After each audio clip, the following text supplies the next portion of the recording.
하나님 말씀 출애굽기 16장. 오늘 말씀은 저와 여러분이 너무나도 잘 알고 있는 말씀입니다. 소위 만나와 메추라기 사건이 기록되어 있는 그런 장이죠. 오늘 16장 1절에서 8절을 읽으면서 하나님께서 저와 여러분에게 주시는 은혜의 말씀이 무엇인지 귀를 기울일 수 있기를 바랍니다.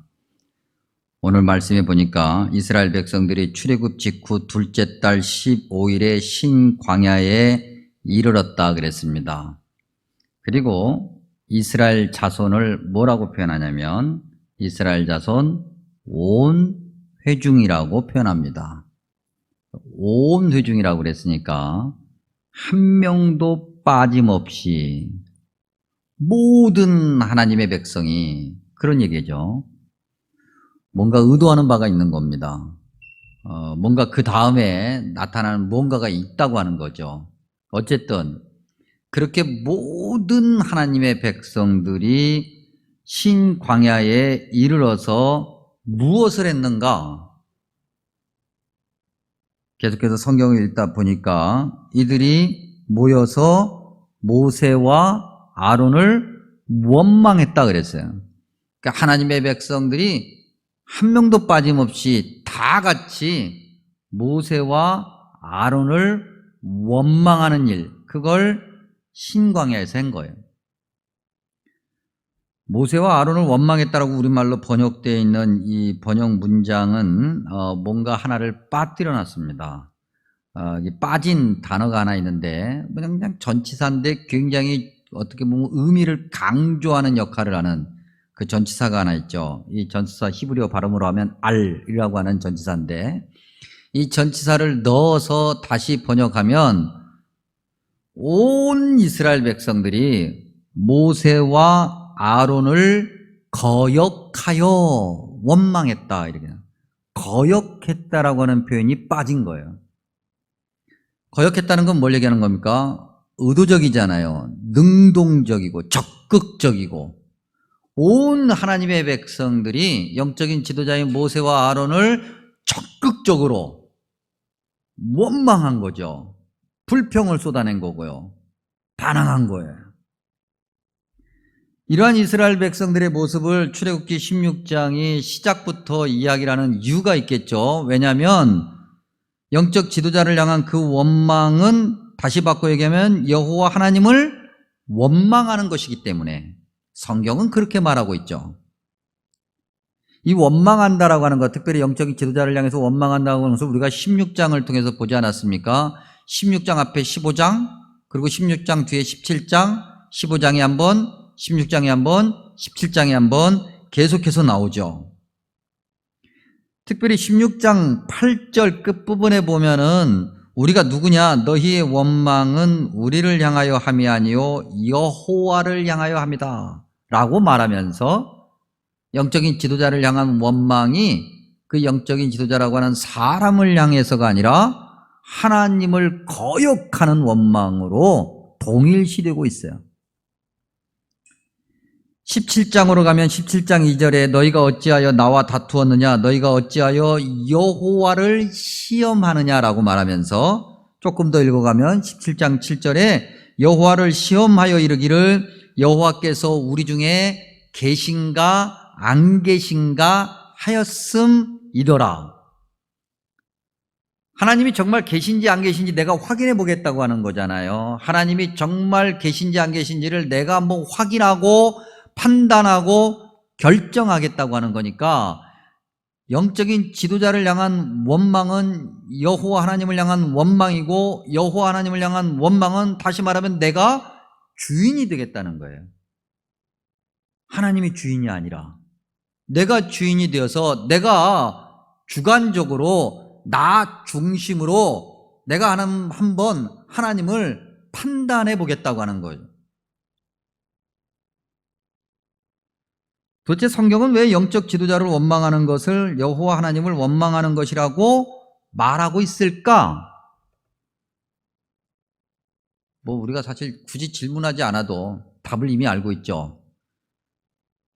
이스라엘 백성들이 온 회중이 영적인 지도자인 모세와 아론 그 개인적 자질에 대해서 평가하기 전에 그들이 하나님이 세우신 종이라고 하는 것을 망각하고 있는 거예요. 물론 이런 표현이 나올 때마다 늘 우리가 확인해야 될 것은 그렇게 세움받은 종이 먼저 자기 자신의 정체성, 내가 하나님께서 아무것도 아닌 나를 세우셔서 하나님의 일을 하게 하셨구나라고 하는 것을 먼저 확인하고 먼저 순종하는 것이 먼저예요. 그야말로 그게 전제되어 있어요. 그러나 그건 선택받은 그 여호와의 종의 신앙의 고백이고, 그 여호와의 종을 대하는 온 회중은 그가 하나님이 세우신 종이라고 하는 것을 기억해야 돼요.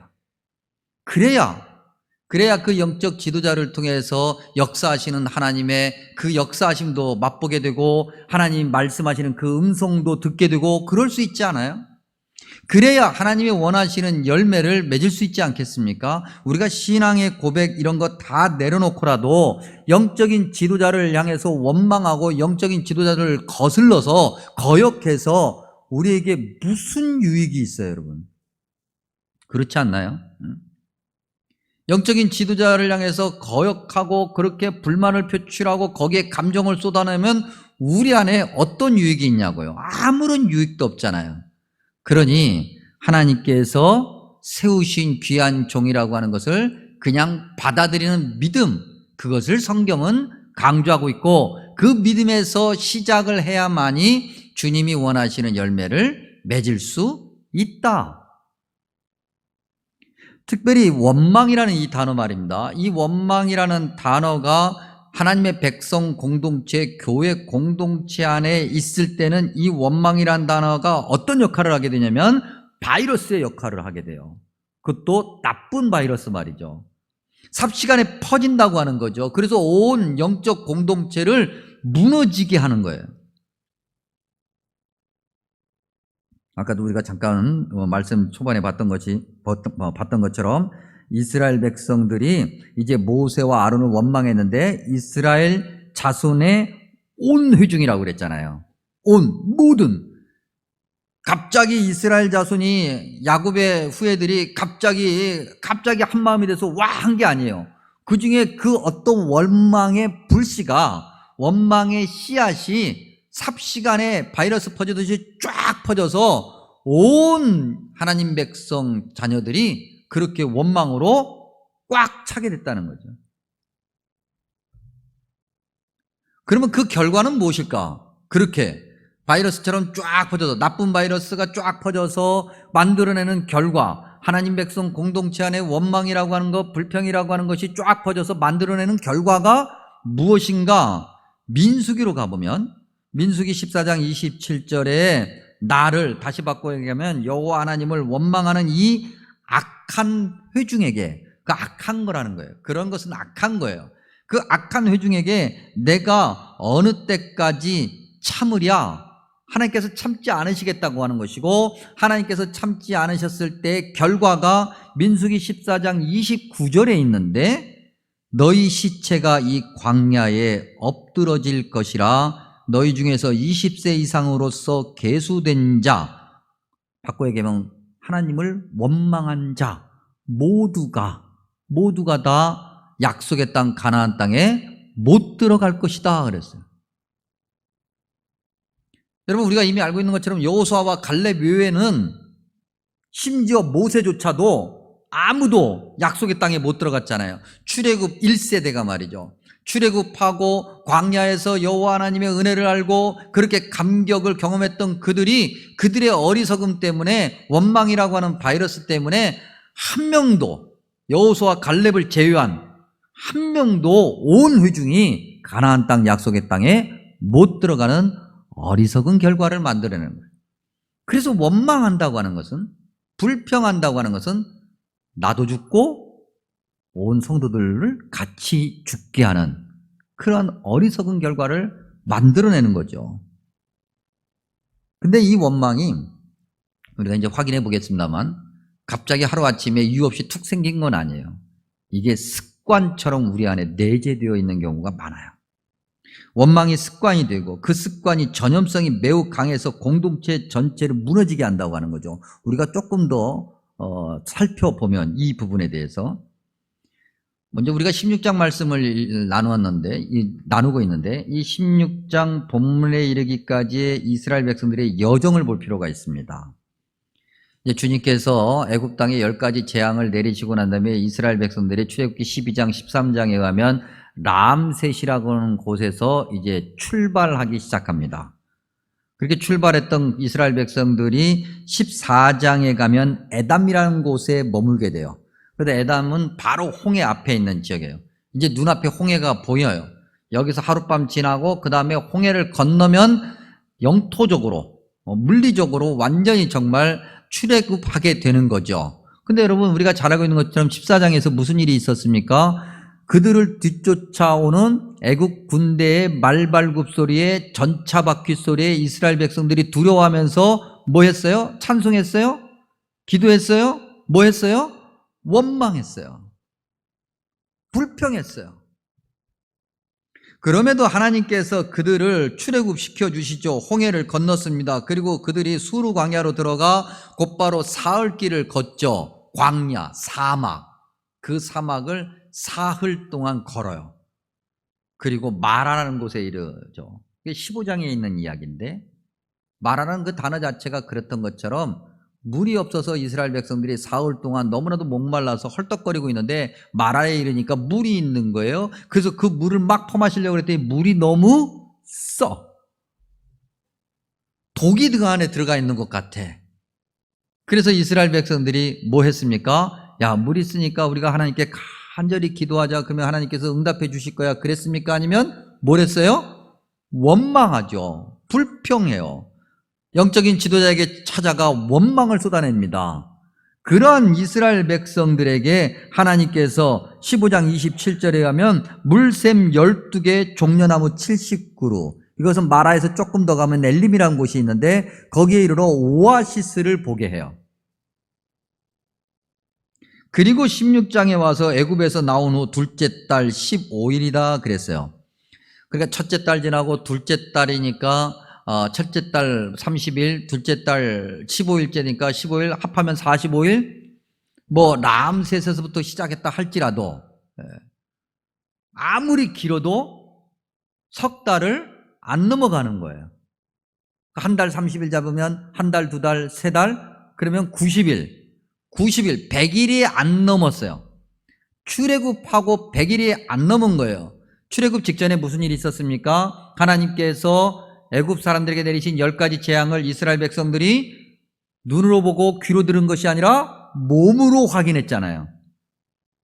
그 사건이 있고 난 뒤로, 그 엄청난 놀라운 은혜의 사건이 있고 난 뒤로 이스라엘 백성들이 아직 채 100일이 안 지났는데 우리가 출애굽의 여정을 통해서 확인한 것처럼 그들이 한 것은 전부 다 불평과 불만뿐이었어요. 뭐 90일 잡고 적어도 14장부터 시작해서 3번이니까 한 달에 한 번꼴로 불평한 거죠. 갑자기 불평하고 그날 쑥 사라진 것이 아니라 이 불평의 씨앗이 조금씩 커져서 공동체로 퍼지고 그 원망이 사그러들 때까지, 그것도 하나님의 진노에 의해서, 그때까지를 따지면 이건 뭐 한 달 꽉 채우죠. 결국 이 정도라고 한다면 이스라엘 백성들이 원망하는 것은 습관이에요. 습관. 오랫동안 되풀이하여서 몸에 익은 채로 굳어진 것. 여러분, 우리가 신앙인으로서, 하나님을 믿는 백성으로서, 하나님의 은혜로 천국 백성이 된 사람으로서 우리에게 어떤 습관이 있느냐가 매우 중요합니다.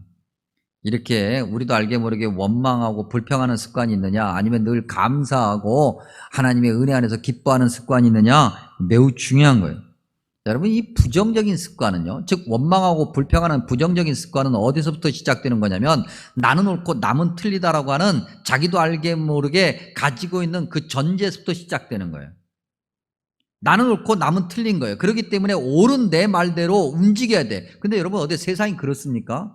그야말로 내가 내 배 아파서 난 내 자식도 내 마음대로 안 되는데? 세상이 안 그런 거예요. 세상이 안 그래. 내 생각대로 내가 원하는데 내 주변의 사람들이 안 움직이고 세상이 그렇게 안 움직이니까 내 안에 은근슬쩍 화가 나고 불평이 생기고 원망이 생기는 거죠. 그런데 이 원망이 습관이 되면 사람과 사람 사이에서 끝나는 것이 아니라 하나님을 향해서도 그러는 거예요. 하나님 어떻게 그럴 수가 있어요? 내가 신앙생활 얼마나 지금 열심히 하고 있는데, 내가 얼마나 최선을 다하고 있는데 하나님 어떻게 나한테 이럴 수가 있어요? 라고 불평하게 되는 거예요. 그 불평이 눈에 보이지 않는 하나님이기 때문에 눈에 보이는 애꿎은 영적인 지도자들을 향할 뿐이지.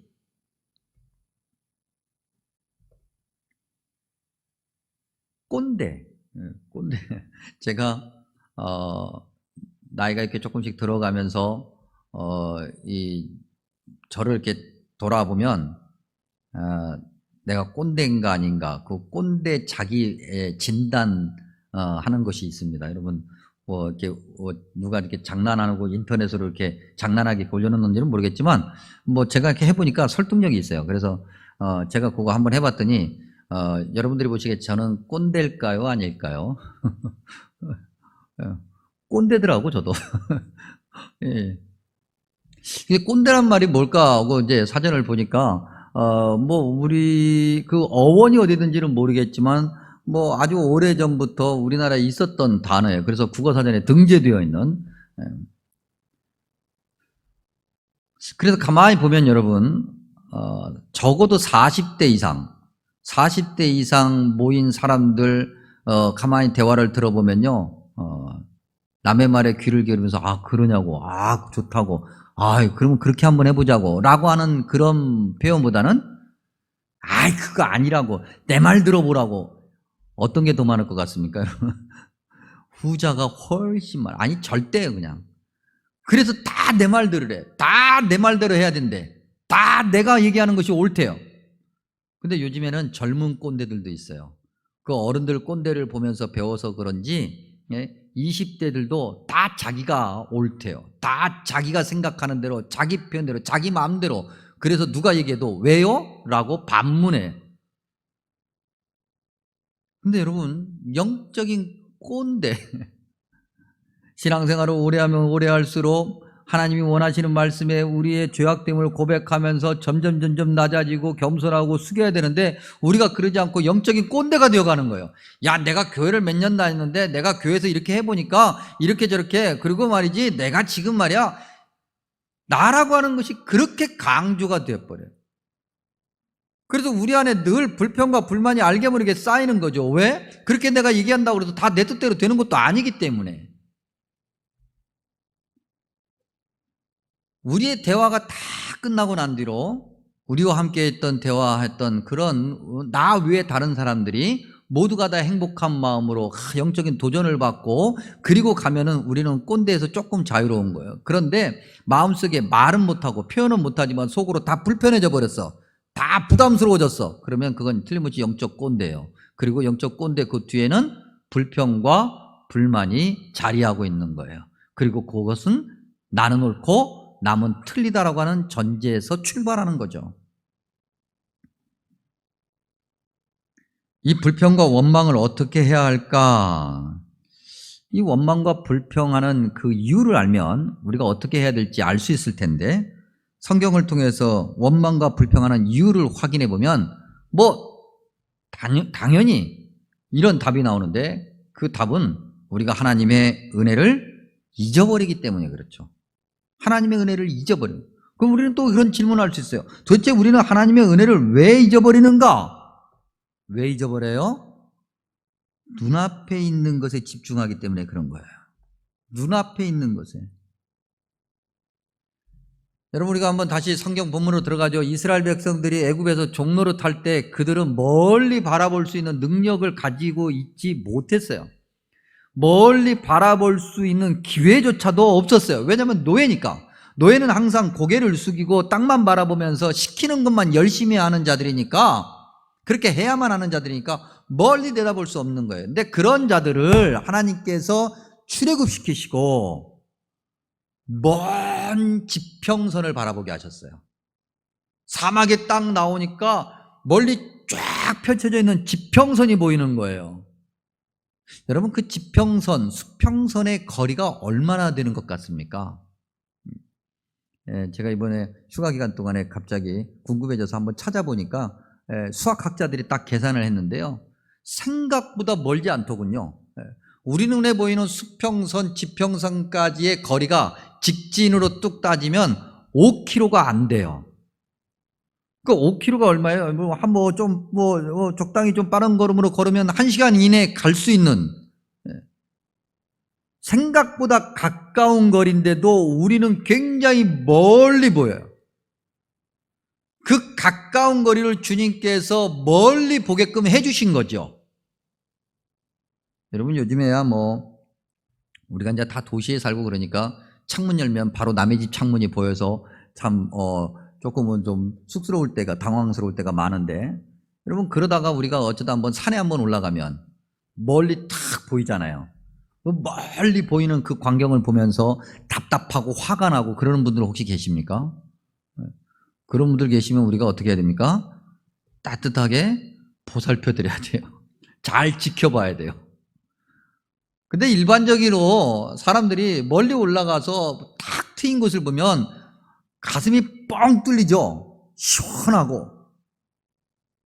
하나님의 백성은 그래야 된다고 하는 거죠. 하나님의 백성은 하나님께서 이 땅에 온 하나님의 은혜로 가득 채워주신 그것을 멀리 이렇게 내다보는 거예요. 그러라고 하나님께서 출애굽시켜 주신 거예요. 멀리 이렇게 내다보는 거죠. 이야, 참 좋다. 그런데 우리가 여기만 이렇게 쳐다보고 있는 거예요. 여기만. 여러분, 혹시 사막에 가보셨습니까? 사막도요, 멀리서 바라보면 참 뻥 뚫려가지고 막 통쾌합니다. 근데 가까이 있는 것을 보면요, 그렇게 불편할 수가 없어요. 까칠까칠하고, 야, 여기를 어떻게 걸어가지? 걱정하게 되고. 우리는 믿음 생활하면서 우리의 결핍, 삶의 결핍에만 집중하고 있고, 하나님이 우리에게 주신 은혜가 삶에 얼마나 가득한지 몰라요. 그 은혜가 얼마나 많은지 지평선을 이루고 수평선을 이룬다는 것을 우리가 몰라요. 그래서 눈앞에 있는 것에만 계속 집중하게 되죠. 그러다 보니 자기도 모르게 불평하게 되고, 불평하는 것이 정당하지 못하다는 거 우리도 다 알거든요. 그래서 왜 이렇게 불평하냐고, 왜 이렇게 원망하냐고 그러면 아니라고, 자기의 그 불평과 원망을 정당화할 거리를 찾아요. 이스라엘 백성들이 이 불평하고 원망하는 것이 정당하다고 자기들 스스로 생각하는 어떤 거리를 찾아냈는데, 그게 뭐냐면 과거를 회상하는 거예요. 그 과거라는 것이 어떤 과거입니까? 불과 얼마 전에 그들이 있었던 노예 생활 말이죠. 근데 여러분, 기가 막혀요. 여러분, 16장 3절 한번 보죠. 중간 정도에 보면은 우리가 애굽 땅에서 고기 가마 곁에 앉아 있던 때와 떡을 배불리 먹던 때. 말도 안 되는 소리예요, 여러분. 자기를 정당화하려고 하다 보니까, 원망과 불평을 정당화하려고 하다 보니까는 자기의 과거, 불과 얼마 전에 그 기억된 과거도 왜곡시키는 거죠. 누구나 다 알고 있는 걸. 고기 가마 곁에 앉았고, 그럴 수 있어요. 노예니까 고기 가마 곁에 앉을 수 있는데, 고기 가마 안에 있는 고기를 맘 놓고 먹을 수 있는가? 절대로. 떡을 배불리 먹어요? 어디에? 애굽에서 기껏해봐야 종살이, 종로로 탔던 그런 하나님의 백성들을 하나님께서 출애굽시켜 주시고 자유하게 하시고 멀리 지평선을 바라보게 하셨는데, 그렇게 가득 찬 하나님의 은혜를 보게 하셨는데, 겨우 종로로 타던 것과 하나님의 은혜를 맞바꾸고 있으려고. 그래야 우리가 100번 1000번 양보해서 채워져요. 그렇게 눈앞에 있는 것만 바라보고 있는데 그 우리의 불평과 불만의 요소가 사라지고 채워졌어요. 그러면 우리 불평과 불만이 사라지느냐? 사라집니까, 여러분? 사라져요? 잠깐은 사라지겠지. 잠깐은. 그런데 그 다음에 또다시 우리가 원하는 것, 또다시 우리가 바라는 것들이 계속해서 탐욕이란 이름으로, 이기적이란 이름으로 우리 안에 찾아오잖아요. 그래서 주님께서는 4절에 이런 표현을 우리에게 던져주셨는데, 일용할 것, 일용할 것. 일용한다는 게 뭐죠, 여러분? 그날 먹을 것, 하루 먹을 것. 물론 이 말씀이 여러분 가난해지라는 얘기가 아닙니다. 그러니까 하나님의 백성들은 가난해져야 돼. 그냥 하루 한 끼 뭐 아니면 뭐 하루 뭐 세 끼 그 정도면 감사해야지. 그런 의미가 아니에요, 여러분. 여러분 제가 여러분들의 앞에서도 자주 고백했던 건데 유학하면서 제가 경험했던 그런 고백이 우리 한국에 들어와서 살다 보니 자꾸 이렇게 정말 작아지려고 하는 때가 있어요. 근데 오늘 이런 말씀 다시 보면서 제가 그 고백을 다시 키워내야 되겠다라고 하는 생각을 했는데, 유학 생활하면서 정말 아이들 키우면서 밥 한 끼를 먹을 수 있다는 게 얼마나 감사한지, 그걸 무려 7년이나 하루에 3끼를 꼬박꼬박 굶지 않고 먹을 수 있고, 그렇게 7년이나 살게 하신 하나님, 한 번도 굶은 적 없어요. 한 번도 아이들에게 먹을 것이 없어서 못 먹인 적 없어요. 세상을 돌아보면 지금도 하루에 한 끼 먹기도 힘들어하는 사람들이 얼마나 많은데 한 번도 그렇게 안 하셨으니 얼마나 감사해요. 그게 너무 감사했는데 배가 불렀나 봐. 자꾸 그 감사가 줄어들고, 감사가 줄어들면 뭐가 가득하게 돼요? 원망과 불평이 가득하겠죠. 그때 주신 하나님의 은혜, 매일매일 세워볼 수 있는 하나님의 은혜, 그것 때문에 우리가 감사해야 되는 거예요. 그것이 일용할 양식이라는 표현 안에 담겨져 있는 거예요. 여러분, 우리가 방금 429장을 찬양해 하지 않았습니까? 세상 모든 풍파를 흔들어도 매일매일 주님께서 주신 은혜가 있으니 그것을 세워봐라. 그것 세다가 보면 불평 불만할 것들이 다 없어져 버릴 거야. 좀처럼 회복되지 않는 경제 상황 때문에, 출구가 어디인지 모를 정도로 꼬여버린 상황 때문에, 더욱이 요즘에 코로나 때문에 힘들고 지치고 거친 세상이지만, 그래서 누구 때문에 무엇 때문에, 심지어는 하나님이 한 번도 나를 안 도와주셔서 그렇게 불평과 불만으로 주저앉아 있을 일이 아닌 듯 싶어요. 여러분, 어떤 주석학자가 이 출애굽의 여정을 이제 연구하면서 어떤 정해진 패턴 같은 것을 찾아내서 설명을 했어요. 특별히 광야 시절에 불평하는 이스라엘 백성들을 대응하시는 하나님의 모습 속에서 그 패턴이 확인이 되는데, 모든 불평에는 일정한 대가가 따르는 것이 분명하지만 그 대가로 끝나느냐, 즉 불평에 대한 대가로 끝나느냐 아니면 그 다음에 또 뭐가 있느냐로 중요한 차이가 생기더라고요. 그게 뭐냐면, 먹고 사는 문제 때문에 생기는 불평 있잖아요. 우리가 연약해서 먹고 사는 문제 때문에 불평할 수 있어. 그런데 그것은 하나님을 원망하는 거라고 그랬잖아요. 그래서 하나님께서 먹고 사는 문제로 불평하는 것에 대해서 원망하더라도 거기에 대한 징계를 내리시는 것은 맞는데 징계로 끝나지 않아요. 그 먹고 사는 것 때문에 불평한 그 필요를 채워주시는 것까지 나아가요.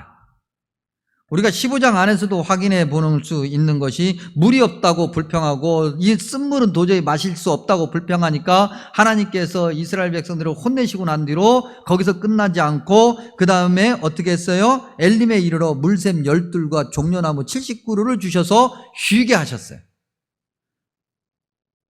물만 마시고 어떻게 사느냐고, 먹을 거 없다고 고기 없다고 불평하는 이스라엘 백성들에게 16장에서는 하나님께서 그들을 혼내셨으나 그들에게 만나와 메추라기를 허락해 주셨어요. 그런데 먹고 사는 문제가 아닌데도 이 원망이 습관이 되어가지고 불평하는 이스라엘 백성들, 예를 들면 출애굽기 32장에 영적인 지도자 모세가 시내산에 올라왔다가 늦게 내려온다고 하니 그것을 못 견디고 불평하고 원망하면서 그들이 만들어낸 금송아지에 하나님께서 대노하시면서 거기에는 어떤 채움도 없어요. 그렇죠, 여러분. 비록 우리의 삶이 거칠고 지금 힘들어도 하나님이 우리를 버리셨다, 안 버리셨다? 안 버리셨어요. 우리가 하나님의 은혜를 바라볼 수 없는 거죠. 눈앞에 있는 것만 이렇게 바라보고 있는데 어떻게 이렇게 가득한 하나님의 은혜를 볼 수 있겠어요? 멀리 내다봐야 어떤 길이 바른 길이고 옳은 길인지를 알 수 있는데 눈앞에 있는 것만 보고 있는데 내가 가고 있는 길이 옳은 길인지 아닌지를 어떻게 판단할 수 있겠어요? 하나님이 문제가 아니라 우리가 문제인 거죠. 우리의 삶 가운데 하나님의 은혜가 가득 차 있고 하나님은 우리의 기도를 안 들어주신 적이 한 번도 없는데도 우리는 늘 하나님을 향해서 왜 안 들어주시냐고, 하나님의 은혜가 왜 내게는 없냐고 늘 불평하고 불만해요. 어리석은 거죠. 주님께서 마태복음 6장에서 이렇게 말씀하시죠. 오늘 결론의 말씀이 되는데, 공중의 새도 들의 백합화도 먹이시고 기르시는데, 그리고 원망하고 불평하는 우리를 향해서 주님께서 이렇게 말씀하십니다. 믿음이 작은 자들아. 그러므로 염려하여 이르기를 무엇을 먹을까, 무엇을 마실까, 무엇을 입을까 하지 말라. 이는 다 이방인들이 구하는 것이라 너희 하늘 아버지께서 이 모든 것이 너희에게 있어야 할 줄을 아시느니라. 그런즉 너희는 먼저 그의 나라와 그의 의를 구하라. 그리하면 이 모든 것을 너희에게 더하시리라. 아멘. 기도하겠습니다.